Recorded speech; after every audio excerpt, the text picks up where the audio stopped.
Bueno, estoy muy agradecido y muy honrado de estar aquí, asombrado de estar aquí. Me alegra que se haya podido hacer un momento del domingo al mediodía, porque como saben, vine a dar un curso con una agenda muy apretada, aterricé el jueves a la noche y ya hoy me estoy volviendo. Así que es muy bueno que nos hayamos podido encontrar. Bien, una cosa que necesitan saber de mí es que cualquiera puede estar en desacuerdo con cualquier cosa que yo diga, incluso con esto último que acabo de decir también. ¿Ok? Así que, y coherentemente con ello, voy a hacer una pequeña exposición y luego hacemos preguntas. Preguntas y comentarios. Bueno, me han dicho que hay discusiones entre ustedes sobre el carácter científico de la economía, ¿puede ser? ¿Sí? Por lo menos la culpa la tiene Kurt, no sé. Y creo que tú también, o sea, pero no sé si ustedes... Bueno, hagamos una cosa, yo voy a hablar de eso, pero si después en la parte de la pregunta quieren hablar de otra cosa, no les ponen otra cosa, no hay problema, ¿ok? Bueno, ustedes saben que desde el fin del siglo XIX y durante todo el siglo XX se ha discutido mucho qué es la ciencia.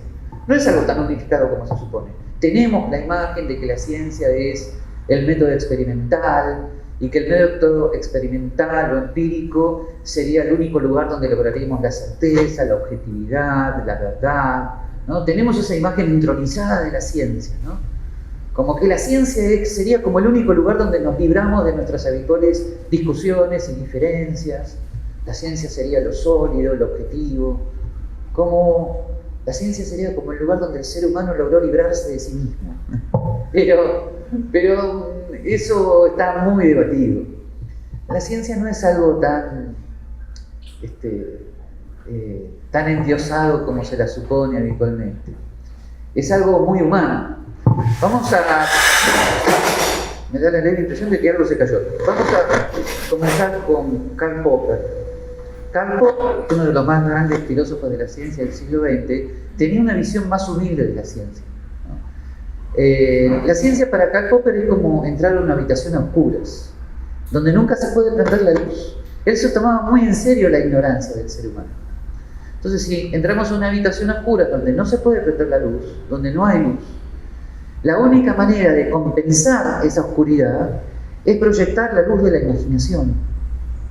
O sea, tenemos una creatividad intelectual por la cual podemos hacer conjeturas, hipótesis acerca de cómo es la habitación que no podemos ver. O sea, la luz de nuestra imaginación, la luz de nuestra inteligencia, compensa la radical ignorancia en la que nos encontramos.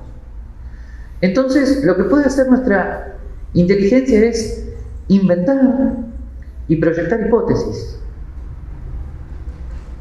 acerca de cómo es esa habitación, o sea, ese mundo real desconocido. Pero claro, esas hipótesis son falibles.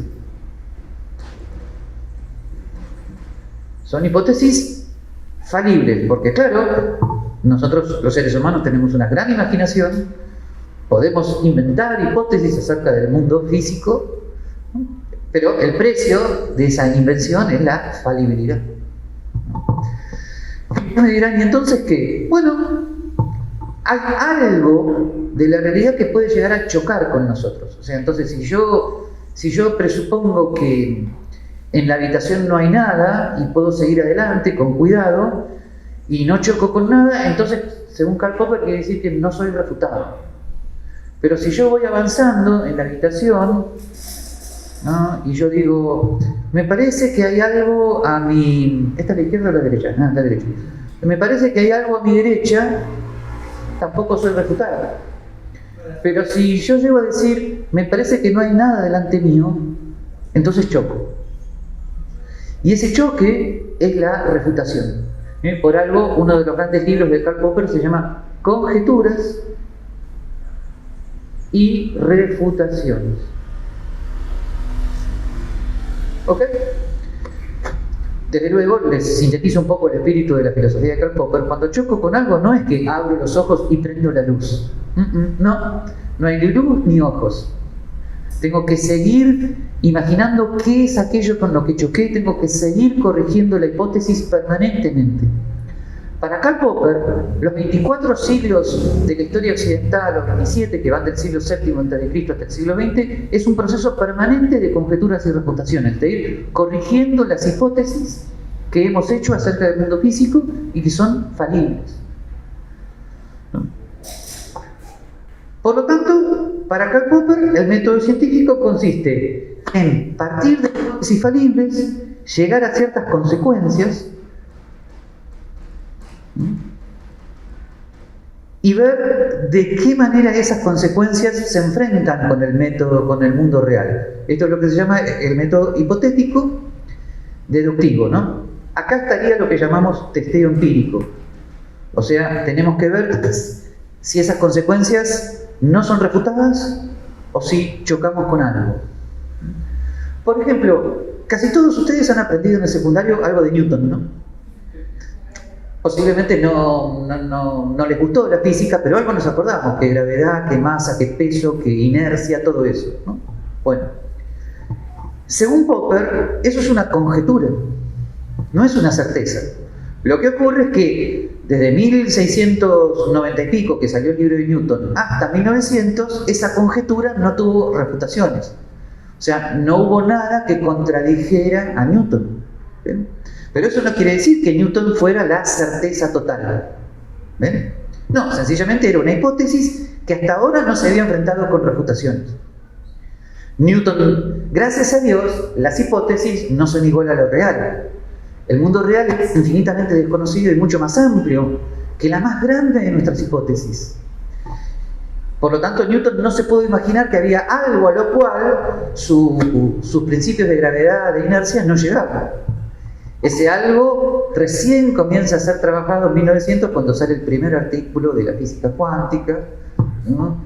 O sea, Newton no se había imaginado que en el interior del átomo inercia y gravitación no se aplican. ¿Y cómo se iba a imaginar eso? Ahí tienen un buen ejemplo de límite, ¿no? Así que en cierto sentido Newton fue refutado en el interior del átomo, ¿no? Lo que pasa es que a efectos prácticos, para levantar este edificio, ¿no?, seguimos utilizando a Newton, a efectos prácticos. Les doy un ejemplo de que la ciencia, a pesar de las apariencias, sigue siendo conjeturas y refutaciones, conjeturas y refutaciones. Y ustedes me van a decir, ¿pero qué tiene que ver esto entonces con la Escuela Austríaca de Economía? ¿No? Porque supuestamente en la Escuela Austríaca de Economía, sobre todo a partir del libro La acción humana de von Mises, que para mí, les cuento, ese libro es La acción inhumana, porque fue pensado en alemán, escrito en inglés y luego traducido al español. Bueno, pero independientemente de eso, ¿no?, en el libro La acción humana de von Mises, parecería ser que von Mises no escribe según Karl Popper, porque von Mises dice que partimos de la famosa praxeología, o sea, la teoría de la acción humana. No tanto la praxis, sino la teoría de la acción humana, ¿no? Para von Mises, y creo que tiene razón, la acción humana es el intento deliberado y libre de pasar de un estado menos satisfactorio a otro más satisfactorio, ¿no? Por ejemplo, ustedes presuponen que al venir acá están tratando de lograr un estado más satisfactorio que de haber quedado en casa, ¿no? Posiblemente cometieron un error y se están dando cuenta, pero bueno, ¿qué le van a hacer? ¿Ven? Si en este momento se están dando cuenta de que cometieron un error, eso se llama pérdida, ¿eh?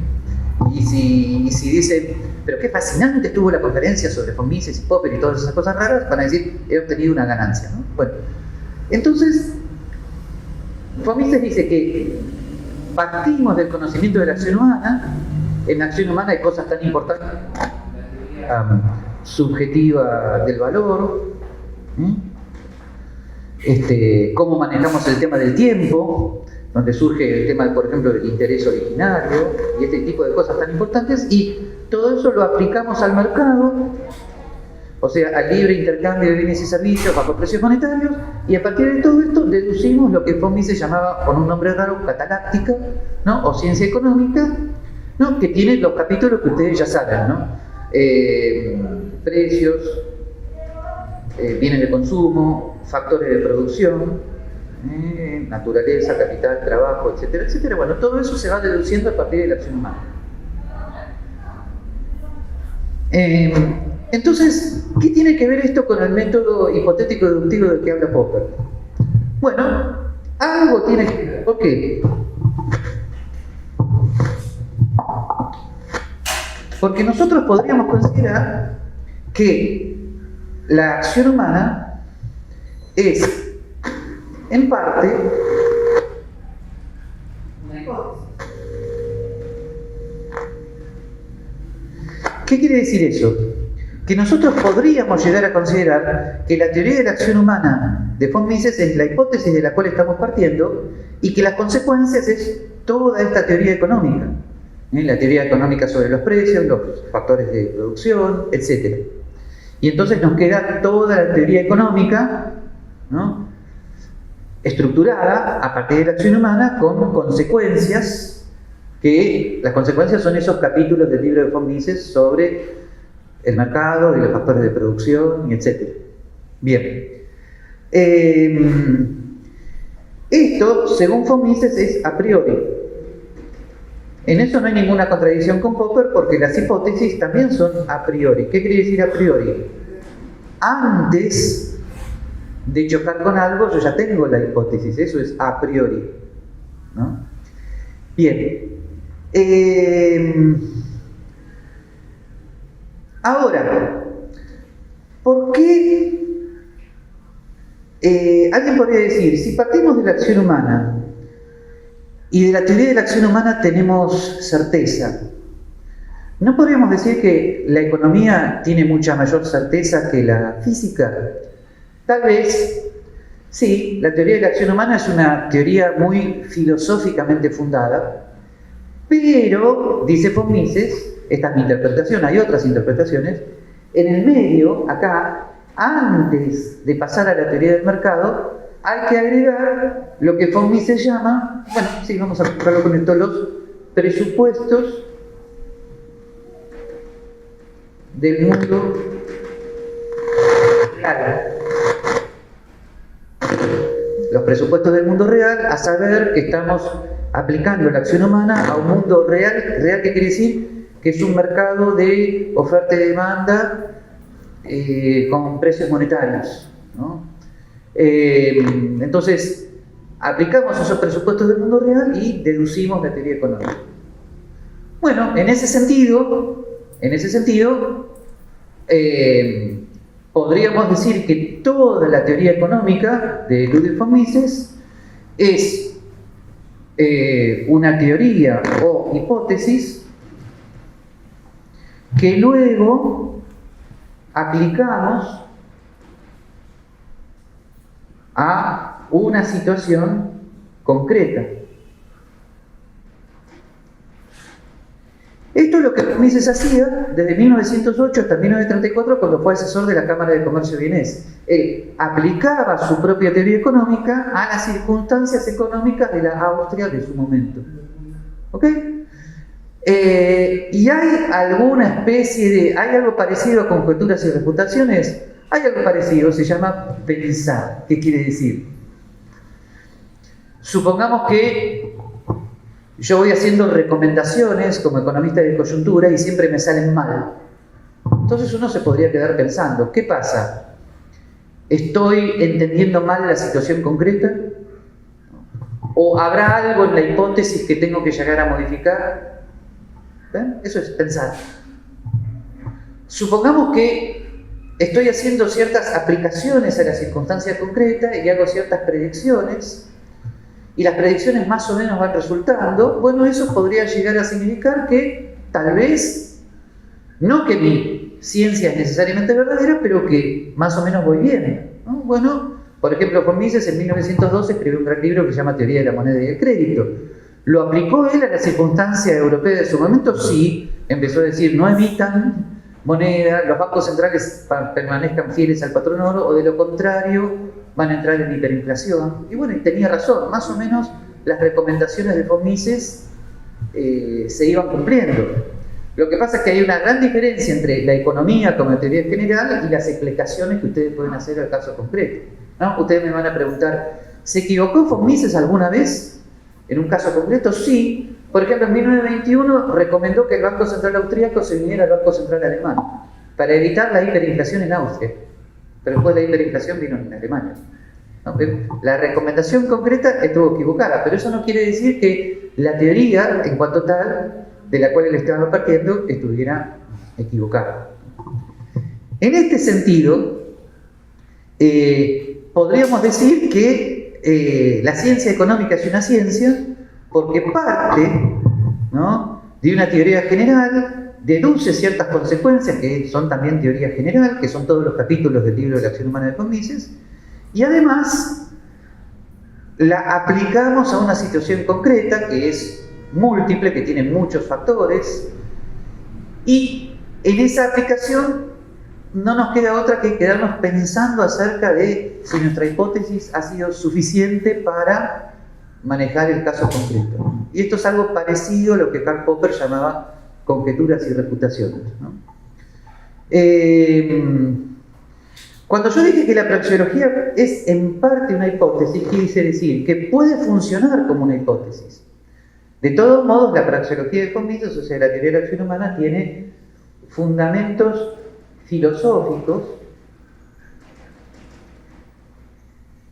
que tienen mayor certeza que la física. En ese sentido, la ciencia económica podría tener mayor certeza. ¿En qué sentido? Que los fundamentos filosóficos de la acción humana radican en que nosotros los seres humanos somos capaces de comprender la acción humana porque todos somos humanos. Por ejemplo, supongamos que yo les dijera de vuelta, miren, la acción humana consiste en partir libremente de una situación menos satisfactoria y pasar a otra más satisfactoria. Bueno, entonces, primero tendríamos que reflexionar sobre nuestra inteligencia y nuestra libertad. ¿Tenemos los seres humanos libre albedrío? Es un tema filosófico muy importante que está detrás de toda esta teoría de la acción, ¿no? ¿Actuamos por fines? Los seres humanos sí actuamos por fines, ¿no? ¿Actuamos por una situación más satisfactoria o la intentamos? Sí. ¿No? Pero el asunto no es que me digan que sí porque yo lo estoy diciendo, sino que piensen en qué significa la acción humana, ¿no? Entonces, por ejemplo, ustedes en este momento han aplicado medios escasos para lograr un fin prioritario. Sí, porque al venir para acá están dejando de lado otras cosas que podrían haber hecho. Eso se llama costo de oportunidad. Por lo tanto, ustedes dejan de lado una situación menos satisfactoria para pasar a otra más satisfactoria, que habría que ver luego qué pasa, que es escucharlo a Gabriel, que espero que no se arrepientan, pero pasar a esa situación más satisfactoria tiene un costo. El costo es la situación abandonada que dejaron, por ejemplo, estar almorzando, durmiendo, o ganando plata en otro lado, ¿ok? ¿Está? La teoría subjetiva del valor, por ejemplo, ustedes han valorado personalmente los recursos que han utilizado para llegar acá. ¿Por qué teoría subjetiva? Porque entonces ustedes están demandando recursos, podrían haber demandado otros. Subjetivo no es arbitrario, subjetivo quiere decir que ustedes, con riesgo de error, valoran ciertas cosas y dejan de lado otras, ¿no? ¿Ok? Todo el tema del tiempo, ¿no? Ustedes al venir para acá han valorado una situación presente, pero si ustedes hubieran valorado una situación futura, hubieran dicho, bueno, voy a ahorrar, o sea, voy a ahorrar ciertos recursos hoy para poder invertirlos mañana, ¿no? Y así sucesivamente. O sea, de alguna manera se podría decir que la teoría de la acción humana en von Mises tiene estos fundamentos filosóficos más universales. Pero acá vino una discusión, ¿no?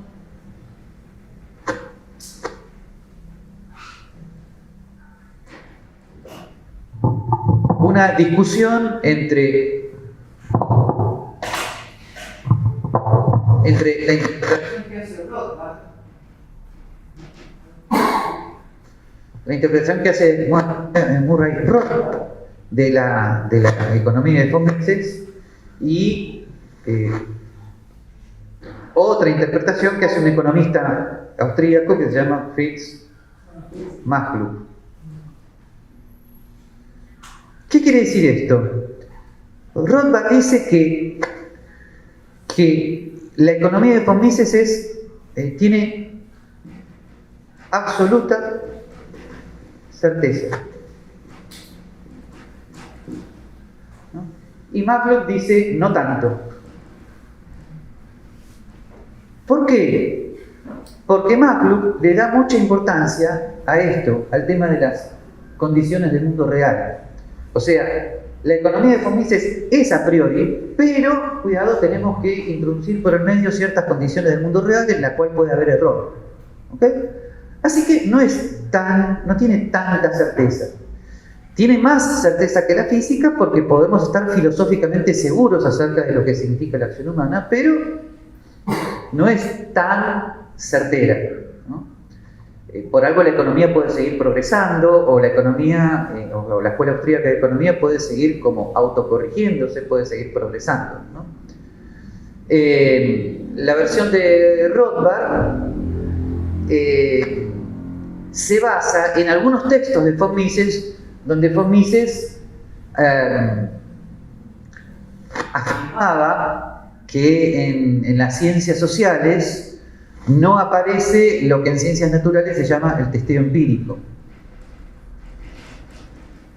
Sí, von Mises y Rothbard tienen razón. No hay experimentos controlados como en la física, en la economía. No hay experimentos controlados. ¿Ok? Pero eso no quiere decir que no haya un proceso de refutaciones, de conjeturas y refutaciones más indirecto. ¿Qué quiere decir?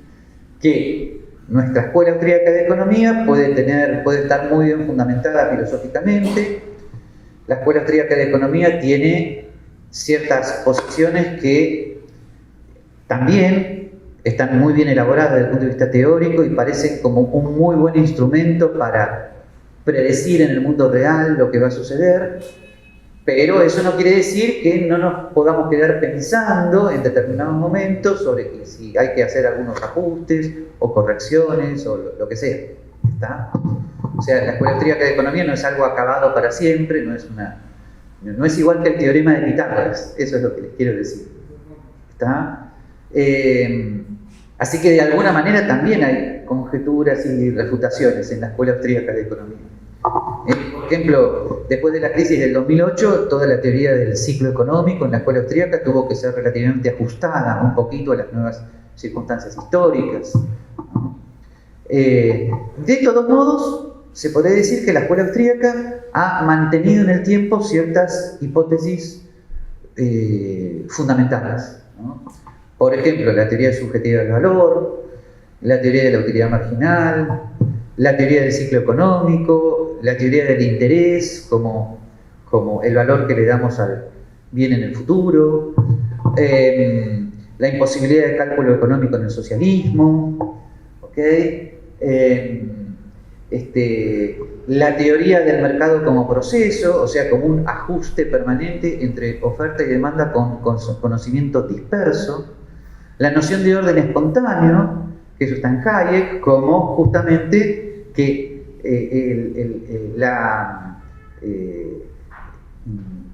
una mayor coordinación de conocimiento disperso solamente se logra con los precios libres, con la libertad de entrada al mercado, ¿no? Y no con la intervención estatal. O sea, todo ese conjunto de entre hipótesis y semicertezas de la Escuela Austríaca de Economía se han mantenido en el tiempo, ¿no? Y se siguen sosteniendo hoy. ¿Está? En ese sentido, la Escuela Austríaca de Economía, con sus progresos, con sus modificaciones, sin embargo, se ha mantenido relativamente estable en el tiempo desde que surge en 1871 con Karl Menger hasta la actualidad, ¿no? Digamos que la Escuela Austríaca de Economía sigue teniendo una relativa certeza por lo que fundamentalmente podríamos considerar el mercado como un proceso que mediante los precios libres coordina la información dispersa que tiene la oferta y la demanda, ¿no? Yo me atrevería a decir que ese es el núcleo central de la Escuela Austríaca. Ustedes piensen un minutito, ¿no?, en lo siguiente. ¿Cuál es el conocimiento disperso que está concentrado en esta silla? ¿Cómo se logró producir esta silla? ¿Cómo es posible que esta silla llegara a un comercio minorista, fuera vendido a un determinado precio? ¿Cómo es posible coordinar armoniosamente el conocimiento de los recursos naturales que hay en esta silla, el trabajo necesario para humano, necesario para producirla, el tema del tiempo, o sea, la inversión de capital que es necesaria para producir esta silla, la tasa de interés en el mercado que los empresarios tienen que utilizar para producir esta silla, cómo es posible coordinar los precios de los factores de producción con el bien de consumo final, porque ustedes en algún momento, alguien aquí ha ido a algún comercio minorista y ha comprado esta silla por un determinado precio. ¿Cómo es posible coordinar todo eso?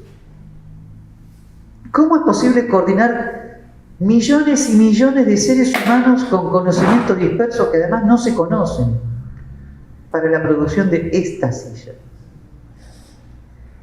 Una respuesta tradicional ha sido precisamente el socialismo. O sea, tiene que haber un conjunto de personas que dirijan el proceso.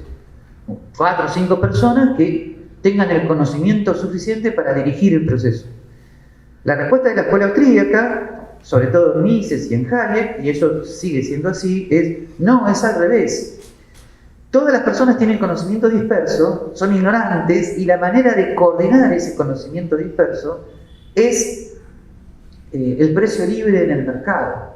Porque el precio libre es la señal que indica la escasez relativa de los factores de producción en el mercado.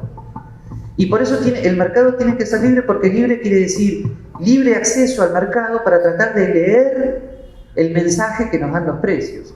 Y hay lectores de los mensajes de los precios que lo hacen mejor que otros, que son los empresarios que son más exitosos. ¿Y cómo se sabe si la lectura es mejor? Si yo voy obteniendo pérdidas, quiere decir que no estoy entendiendo los precios. Si obtengo ganancias, quiere decir que estoy entendiendo el mensaje de los precios. Pero entonces el mercado tiene que estar abierto como única garantía de que permanezcan en el mercado los que leen mejor a los precios. Y para eso el mercado tiene que estar abierto, tanto a nivel nacional como internacional. Y por lo tanto los precios tienen que ser libres, los aranceles deben ser cero, las intervenciones del Estado a los precios, salarios, tasas de interés, tipos de cambio tienen que ser nulas. Jurídicamente tiene que ser un proceso desregulado y tiene que estar garantizado el derecho a la propiedad de manera estable, para que entonces haya un proceso de ahorro e inversión a largo plazo, que produzca el desarrollo a largo plazo, que toma décadas. Y es tan difícil de construir ese proceso de desarrollo y es tan fácil eliminarlo, como se hizo en Venezuela y como casi se está haciendo siempre en nuestro... Por total, la verdad no existe. Pero cuidado con eso, porque miren que a veces se impone eso como fundamento de la libertad. Tengan cuidado. ¿Ok? Pero ¿por qué les digo que tengan cuidado? Porque el día de que se comienza entonces de que algo es verdadero, entonces ¿qué van a hacer? Van a incorporar todo eso. El fundamento último de la libertad consiste en que aunque yo esté muy convencido de que algo es verdadero, siempre tengo que respetar la conciencia del otro. Y nunca se lo puedo poner por fuerza. Eso es la ética de la libertad. Eso es muy importante. De lo contrario pasa lo que le pasa, no quiero ofender a nadie, lo que le pasa a algunos médicos. Sí, tu libertad religiosa te la respeto, pero la libertad de tratamiento no. ¿Por qué? Porque la libertad religiosa me importa un rábano, es una expresión muy argentina, pero de mi tratamiento estoy seguro, entonces lo vas a hacer. Pará. En ambos casos es lo mismo, la religión no me la vas a imponer, mi tratamiento tampoco. Pero mi tratamiento es científico. Pará. Conjeturas y refutaciones. ¿Y para colmo qué? ¿Qué crees? ¿Que la refutación sea yo? Porque yo voy a poner el cuerpo en tu tratamiento. Y cuando nada te salga, vas a decir, lo que pasa es que la teoría no estaba del todo bien y yo ya voy a estar muerto. Cuidado. La ética de la libertad es en todo. La crítica a la planificación soviética es en todo. Hay algunos que son liberales solo en economía. Rechazan la planificación soviética en la economía, pero aceptan la planificación soviética en la salud, en la seguridad social, en la educación. Pero no, la sociedad libre es en todo. No debe haber planificación soviética tampoco en salud y en educación. Si somos coherentes con lo que significa la coordinación de conocimiento disperso. Porque el conocimiento disperso es en todo. Es en economía, es en salud, todos tenemos conocimiento disperso. Sobre todo en salud, porque son bastante Sí, pequeños. sobre todo, pero sí sé que algunos eso. Sí, soy médico, pero no. ¿Tú eres médico? Sí. Si lo hubiera salido ni lo hubiera dicho. Sí, Pero no haberte ofendido. no, pero sí, o sea, soy uno de los pocos que sí respeta el principio de autonomía, ¿no? En general. Pues estarás muy solo. Sí, la verdad que sí. Y eso que hasta el 2019 la teoría del rechazo informado era aceptada en algunas naciones LGBT. Pero después se olvidaron. Es muy importante, porque ibas a decir algo. Bueno, no sé cómo planificar. Tú eres el planificador. Tú eres el dictador. Lo voy a tratar y voy a hacer una pregunta ya que nos están pidiendo. Con respecto a la acción humana, con respecto a lo que estaba hablando hace rato también, me interesaba mucho lo que hablaba Mises con respecto a, o sea, en la acción humana es como que da a entender, como que trata de argumentativamente decir, ¿y cómo es que nosotros sabemos que los otros humanos tienen las mismas teorías de acción, que los otros humanos trabajan de esa forma y tal? Porque tienen el mismo principio y él da como argumento la teleología y la causalidad. Sí. Entonces, esto como argumento, si puede aclarar un poco más tal vez, pero también la duda es que si bien una especie racional tendría las mismas categorías, porque no me queda muy claro ese tema. Ahí hay una diferencia entre Mises y yo. Y ahí es otro punto que... y el otro, y al terminar el punto, con respecto a la acción humana que solo es a humanos, bueno, Mises lo va a entender, pero también de entender que tal vez hay animales que pueda, digamos, que no actúan simplemente por instintos. Entonces, ¿cuál es el punto? O sea, tendría que ser dualista en el sentido de que existe el alma para que, yo creo que no, sinceramente, que tenga que existir ese tema. O sea, yo creo que podría ser más extenso, pero si usted puede explicar ese tema de en qué punto un animal o un ser vivo llega a tener acción humana. A ver, lo primero era el tema de las categorías. Ahí hay una distinción, porque Mises es neo-kantiano. Ya sé que me van a decir, I can't understand Kant. El filósofo Kant hablaba de las categorías a priori del intelecto, según las cuales razonábamos y entendemos. Entonces ahí Mises dice, no sabemos si una especie extraterrestre va a tener las mismas categorías. Pero en cambio yo ahí soy más tomista, soy más partidario de Santo Tomás. En Santo Tomás todo ser racional es capaz de captar los principios de lo real. O sea, en Santo Tomás el principio de no contradicción no es un principio, no es solamente un principio a priori del intelecto, sino que es un principio de lo real. Nada puede ser y no ser al mismo tiempo y en el mismo sentido. Y eso es lo real. Y todo ser racional, marciano, terrestre o venusino, es capaz, si tiene intelecto, de captar lo real. Entonces las categorías son universales porque son categorías de lo más real de lo real. En Aristóteles el principio de la contradicción es lo más real de lo real. Entonces hay una diferencia filosófica con el neocantismo de Mises. Con respecto a lo otro, en la acción humana, en principio, Mises hace una diferencia entre la acción voluntaria y la reacción tipo reflejo. Por ejemplo, entonces, si el médico en este momento me hace el famoso reflejo de la rodilla, cuando mi rodilla sale para adelante por el reflejo, eso no sería acción libre y voluntaria. Cabe reconocer que de aquí para arriba, y Mises en esto, por lo menos en la acción humana, no. Bueno, a veces Mises es demasiado tajante en esta diferenciación. En la acción voluntaria caben grados. ¿Por qué? Porque el ser humano es inteligencia y voluntad encarnada. Por lo tanto, nuestra inteligencia y nuestra voluntad son en un cuerpo que tiene pulsiones. Por lo tanto, no es un libre albedrío angélico, es un libre albedrío encarnado en un cuerpo que tiene potencias vegetativas y sensitivas. Por lo tanto, los grados de voluntariedad de libre albedrío son diversos. Y ustedes me van a decir, ¿Mises esto tenía relativa conciencia? Sí, porque tanto en la acción humana como en el libro Teoría e Historia tiene párrafos donde dialoga con Sigmund Freud y el tema de la pulsión. Lamentablemente la escuela austríaca no trabaja mucho este punto, pero es un punto a trabajar. La relación entre Freud y Mises con respecto a la acción humana. Yo tengo un pequeño articulito, pero nada más. Pero si quieren se los envío, me escriben y se los envío. ¿Ok?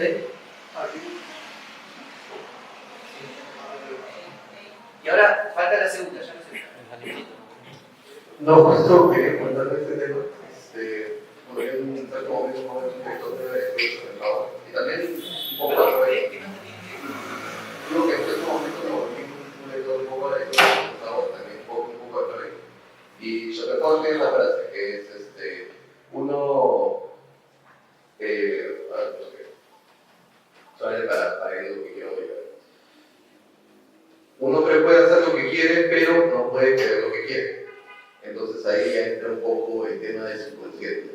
¿Hasta qué punto el acto es completamente voluntario? Porque hay cosas que nosotros decimos son completamente voluntarias, pero detrás de todo eso hay una gran caja negra que son cosas que desconocemos y que finalmente dan cuenta a una serie de acciones, ¿no? Entonces, claro, yo sé que usted tiene un pequeño artículo también de epistemología, psicoanálisis y en este tema, y me gustaría saber mucho. Sí, mi opinión es que Freud se puede reinterpretar conforme al libre albedrío. Mi opinión es que Freud se puede reinterpretar conforme al libre albedrío. ¿En qué sentido? En el sentido de que justamente el yo en Freud está entre el ello y el superyo. El ello y el superyo, en la segunda tópica Freud, son inconscientes. ¿Qué quiere decir? Que presionan al yo, es lo que se produce el conflicto. El yo es el que decide, desde el punto de vista de la teoría del libre albedrío de Santo Tomás. Bien. Ahora, esa decisión no está negada, pero está condicionada. Les voy a dar un ejemplo, no es el caso, les cuento para que se queden tranquilos. Por ejemplo, supongamos que yo en este momento estuviera muerto de hambre y posiblemente termine la charla más rápido. No es el caso, quédense tranquilos. Ahora, estoy decidiendo sí, pero condicionado, como no coacción, no, sino influido, esa es la palabra que necesito. Por lo demás, hay otros ejemplos que no son del inconsciente, pero por ejemplo es como si yo te dijera, es como si, el ejemplo de Santo Tomás, es como si estuvieras navegando en un barco y el barco tiene una avería y entonces comenzás a tirar lastre, pero no lo hubieras tirado si el barco no hubiera tenido una avería. Por lo tanto, el tirar cosas por la borda, ¿es voluntario o involuntario? Y Santo Tomás dice, voluntario indirecto. No lo hubiera hecho voluntariamente de no ser por las circunstancias de... O sea, como ves, los grados de voluntad son diversos. Bien, volviendo a Freud, justamente el objetivo de la terapia psicoanalítica, y esto sí lo dice Freud, es ampliar el espacio del yo. Es tomar conciencia del conflicto para que entonces podamos trabajar un poco más, podamos tener mayor conciencia del conflicto entre el ello y el superyo. Y esa mayor conciencia, con ayuda del terapeuta, nos hace ampliar el espacio del yo, o sea, nos da oxígeno y nos permite decidir libremente un poquito más. Ahora, esto lo agregué yo, decidir libremente un poquito más, lo estoy agregando yo. Por lo tanto, me parece que el libre albedrío es compatible con Freud. ¿Okay? Él además tiene una manera de decirlo. Él dice, con la toma de conciencia del conflicto que antes era inconsciente, dice algo así como, hay una mayor capacidad espiritual de manejo del conflicto. ¿Okay? Así que, ahí estamos. Y con respecto al tema de vuelta, hay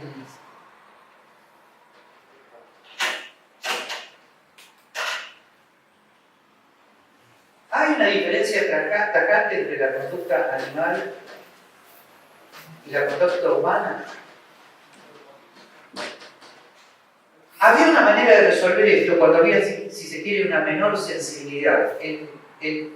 En la escolástica, en general, el ser humano tiene inteligencia y voluntad. La inteligencia se define como la capacidad de ver la verdad de manera abstracta y universal.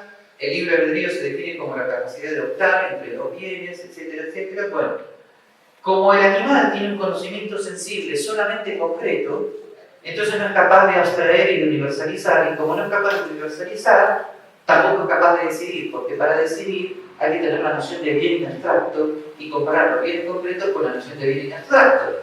Como el animal no puede hacer eso, entonces el animal sigue sus pulsiones. Bien, ok. Iba a hacer algún chiste respecto a lo que bien. Nosotros los seres humanos a veces siguiendo nuestras pulsiones. Bueno, ahora, nuestra sensibilidad actual con respecto a los mamíferos superiores nos está mostrando a veces que esta línea no es tan tajante. Y frente a eso yo no sé mucho más que decir. ¿Qué quiere decir?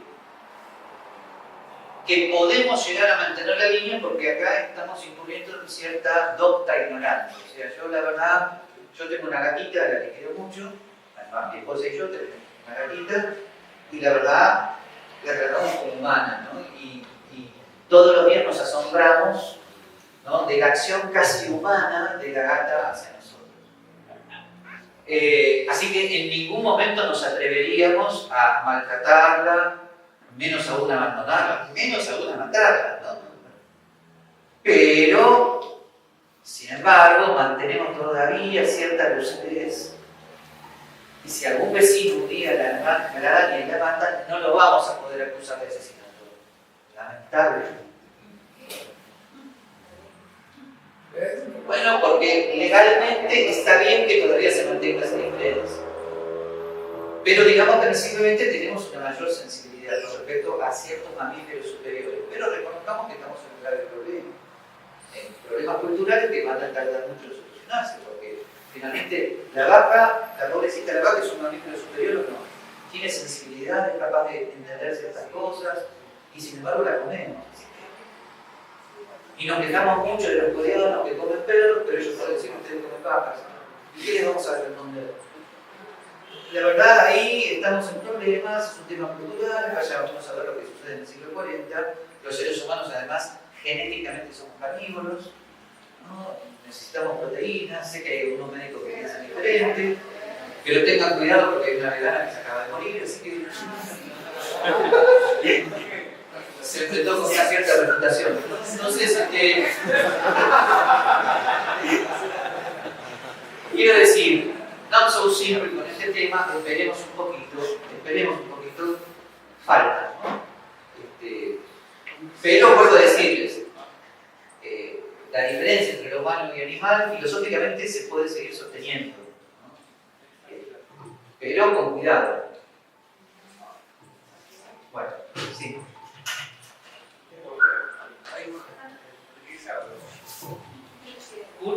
¿La dejaste en Bueno, gracias por la charla de hoy. Mi pregunta es más sobre el tema del cálculo económico en el socialismo, porque cuando yo he comentado este tema con mis estudiantes, varias veces me han preguntado esto de que si con los adelantos tecnológicos que tenemos ahora y que posiblemente en los próximos años obviamente van a haber muchos más adelantos en ese sentido, si es que en algún momento puede llegar a refutarse esto, digamos, en el sentido de que sea posible tener un mayor control. Y lo que yo mayormente respondo que, al menos desde mi punto de vista, aunque fuera posible, para mí no sería deseable ejercer de control, desde el punto de vista liberal, pero me queda igual la duda de si es que eso sería posible, tener tanta información, por ejemplo, sobre los deseos de los ciudadanos o las referencias económicas. Estoy escuchando. No, sí, esa es la general, la pregunta, si en algún momento puede llegar a refutarse eso de la imposibilidad del cálculo económico en el socialismo. Gracias. Bien, es la objeción que recibieron Mises Hayek en su momento. Los socialistas de cátedra sostenían que en la medida en que el buró socialista pudiera como completar la información, entonces el cálculo económico sería posible. O sea, ellos respondían, si es una cuestión de información, a medida que la información de los dictadores socialistas sea más completa, y ya se venían de las computadoras, entonces se va a poder realizar el cálculo económico.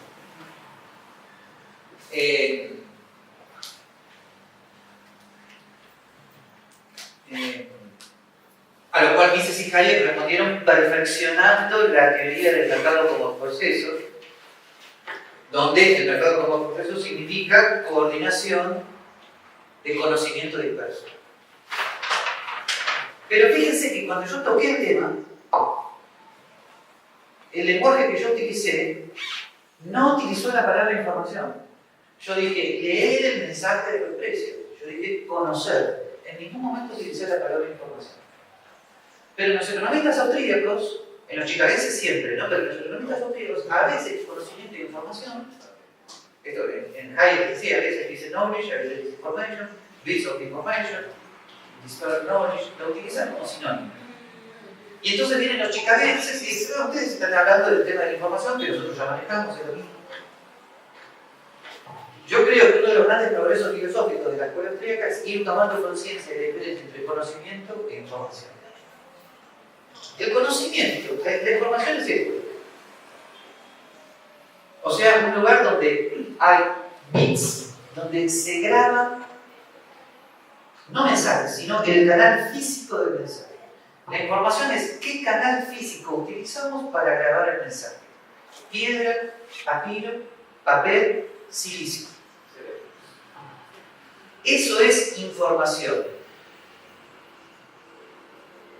Información hay acá, ¿eh? Ahora,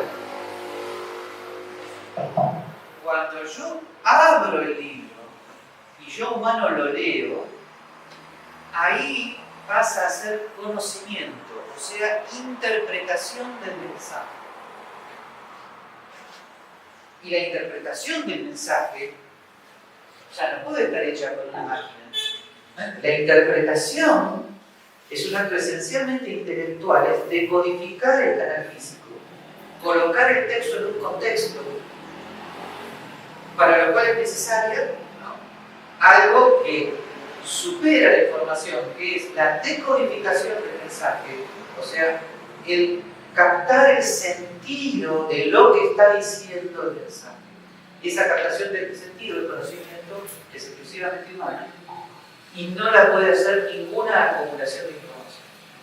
Entonces, la clave de la cuestión es entender el mercado como proceso, como un proceso en el cual el factor empresarial de la acción humana del mercado significa leer los precios, entender, interpretar, comprender el precio como mensaje, que nunca es lo que una máquina puede hacer. Bien. ¿Hay literatura en la escuela austríaca de esto? Sí. No se ha universalizado tanto porque los austríacos en este momento están muy preocupados sobre todo por la teoría del ciclo y por la macroeconomía, y es comprensible que sea así. Pero el gran autor austríaco que incorpora todo este tema de la interpretación en la escuela austríaca es Don Laporte, Estados Unidos, 1980, uno de cuyos principales discípulos es Peter Redfield.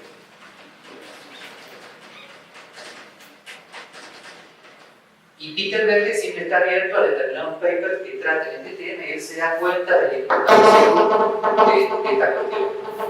¿Okay? Eso. Porque además, si ustedes me preguntan por el futuro de la escuela austríaca, el futuro está acá. El futuro de la escuela austríaca es profundizar la diferencia entre conocimiento y información, profundizar el mercado como proceso, como coordinación de conocimiento, no de intercambio de información.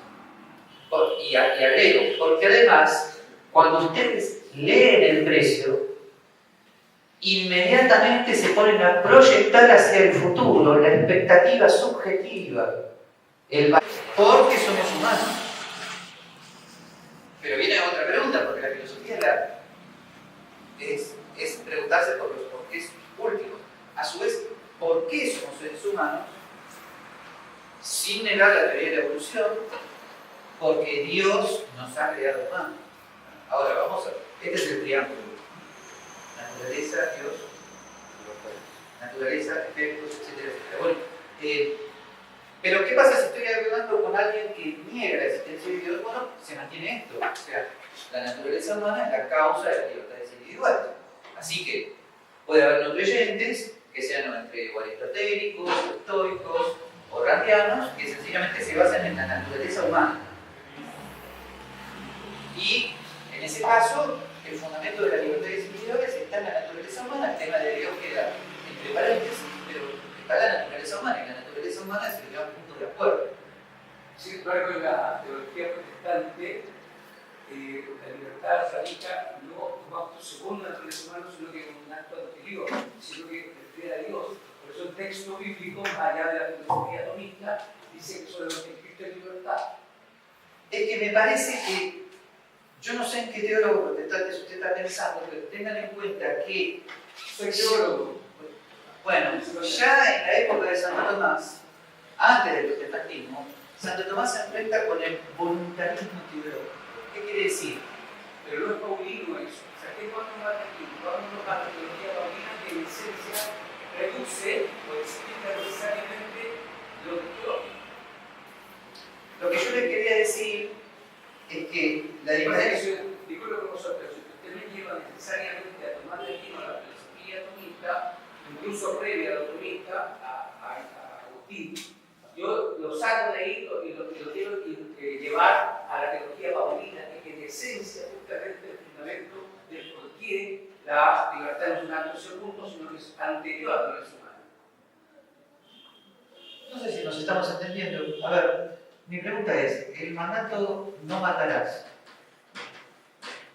es solo porque Dios quiere? Sí, O sea que Dios podría haber ordenado matarás y estaría bien. de hecho lo hizo en el Antiguo Testamento. Eso está muy discutido. Debe de ser. Pero o sea que si Dios hubiera ordenado matarás, estaría bien. Si Dios lo ordena, pues, estoy diciendo que usted me está llevando un silogismo.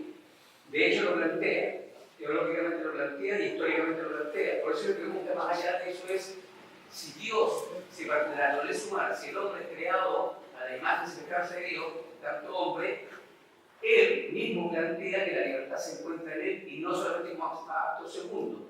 Hay actos segundos por el albedrío, y no hablo del libre albedrío, no hablo del albedrío, hay actos segundos que provienen y provocan libertad y también beneficios.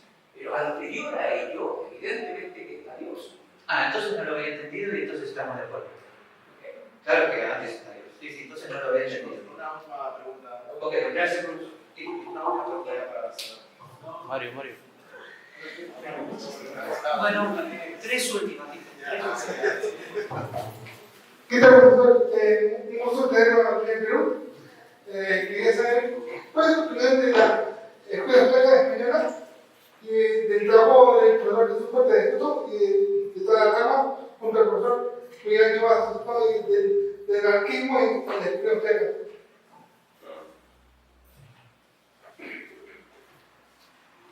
Te lo hago breve. El anarcocapitalismo es un tema de filosofía política, la escuela austríaca es un tema de teoría económica y no necesariamente son lo mismo. Hay austríacos que son anarcocapitalistas, hay austríacos que no son anarcocapitalistas. Desde luego,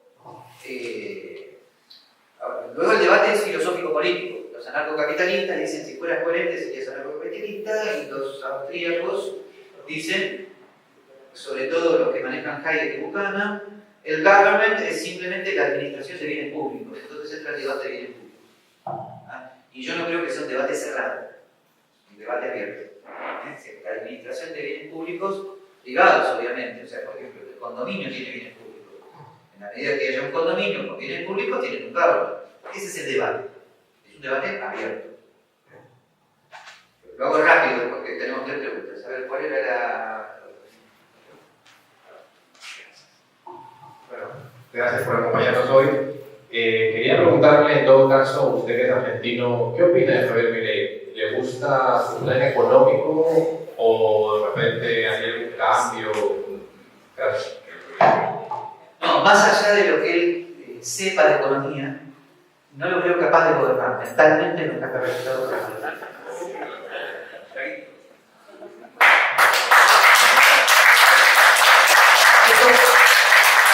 Esto no es nada personal, no lo estoy insultando ni ninguna crítica, es un diagnóstico. Lo lamento, pero no. Y es muy peligroso tener a alguien así en el poder político. Terminás en Bukele en 3 segundos. En cuanto a los principios epistemológicos que no se cumplen, por ejemplo, en un control de precios y que los socialistas están volviendo a esa narrativa, ¿no? de querer validar el control de precios, como ahorita lo está haciendo un partido en Argentina. y no entienden pues cómo este sistema a priori funciona. Y tampoco lo entiende desde el punto de vista ni económico ni desde el punto de vista filosófico, porque si te dieran el punto de vista filosófico, como dijo según Santo Tomás, le darían prioridad al individuo. Y en este caso, de alguna manera, no le dan al individuo a favor de pues, justamente controlar el precio usando el gobierno como un instrumento.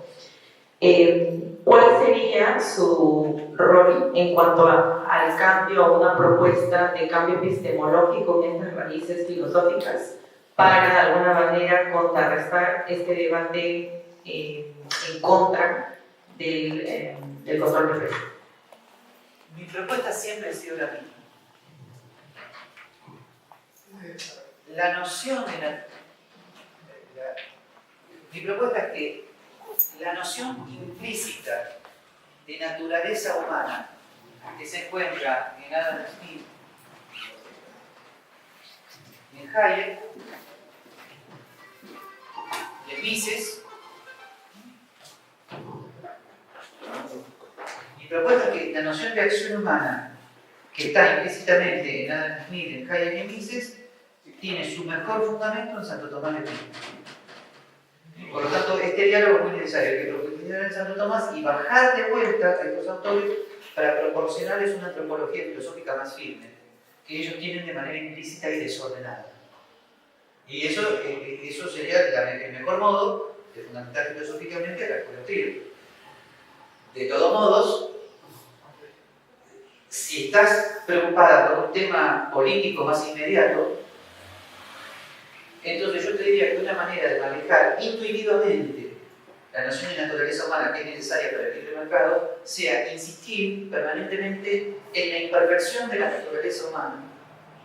Imperfección que solamente puede funcionar por medio de incentivos de mercado. Eso es una manera de plantear el debate mucho más rápida, ¿no?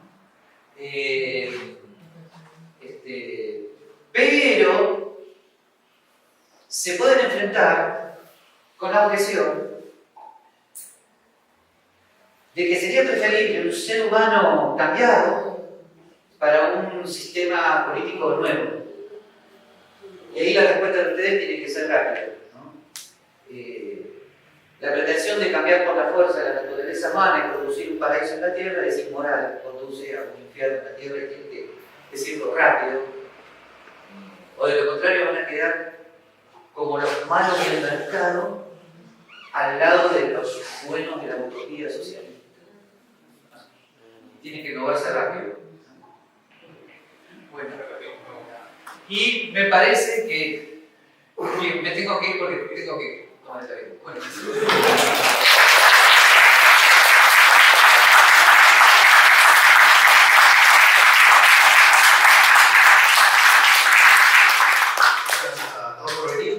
Recordarles un par de anuncios que saben que Master Club se mantiene gracias a Cátedra Editorial, a los libros, así que si desean adquirir un libro y aprender más de economía austriaca, de libertarismo, pueden adquirirlo.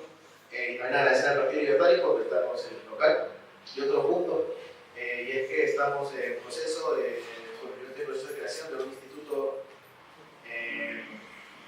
de economía donde se enseñe, porque en Perú y en general en casi todo América hay muy pocos institutos que enseñan economía austriaca, entonces estoy en proceso de creación de un instituto que enseñe economía austriaca. Conversé con el profesor y nos va a dar las 2 primeras clases y ya lo vio en el profesor Pure, entonces está en proceso, pero quería avisarles eso, así que pronto les daré más información sobre el tema. Más que nada eso, agradecer al profesor, que sabe que y antes de irnos, tomarnos una foto yo